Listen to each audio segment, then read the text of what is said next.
You know, I'm more than well aware that I'm wasting my life watching all of this TV. I feel it's slipping away from me every time I watch some guff a genuine artist once hoped to show to people before executives fucked it so hard it ended up with more holes in it than a tennis racket made of Swiss cheese.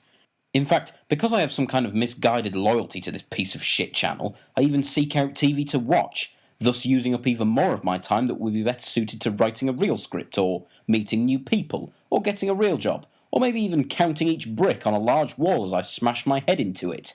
I do find it strange when football fans tell me I waste too much time. Thanks for your input. Now do tell me, how was your last team's game that was nearly as long as a season of catastrophe? Did your personal choice of empty vessels introduce a circle to a rectangle enough times? Are they through to the next round of the Who Gives a Shit League? I watched some football recently, and after 5 minutes I realised my facial expression was that of a severe stroke victim being fed soup. But sure, I guess I'm wasting my time. Mind you, to be fair, at least they enjoy football.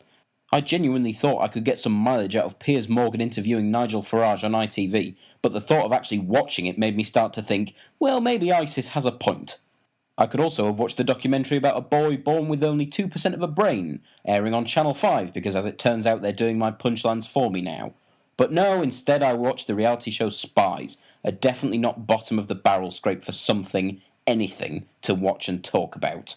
Basically, a group of 15 plebs do The Apprentice, but instead of impressing a walnut with shiny coins, they're trying to prove that they have what it takes to be James Bond, or whatever a Bond girl is called, cummy hamper.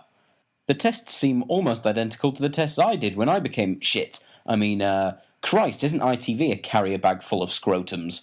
So it's another reality TV show, made presumably for the same reasons as the others. Someone was sat in an office flicking through the pages of a dictionary until someone shouted, "Stop!"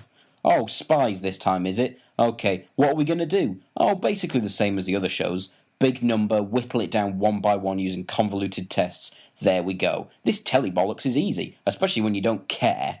Sure, why not throw in some of those classic reality show cliches? It's not like TV was once a respected platform for artists. Now I guess it's just a great big corkboard full of scribbled penis drawings. Still, to be fair, the cliches actually make more sense in this show. When they have all the other contestants hearing what one person really thinks, they have the perfectly acceptable defence of they're doing some spying, like what the name of the show is. The real question I did have was, what's the prize? Congratulations, Michael O. Lester. You win Spies. You now get a job at MI6. Now please look down the camera and do an interview for the Radio Times, thus ensuring you will never have a job as a spy. You see, when I did it, it was different. There were no cameras. All the tests were actually done in secret shit. E4 makes me want to put my balls in a jar of honey and waggle them in front of a grizzly bear.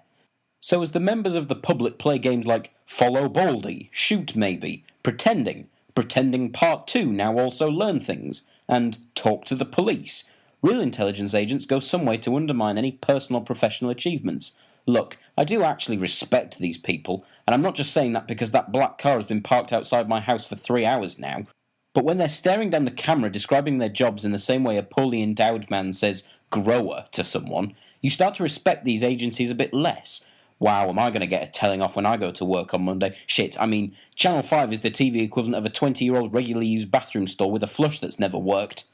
Of all the reality shows I've watched recently, this one is definitely the best, but that's like saying of all the onions I've seen today, this one was the best at calculus.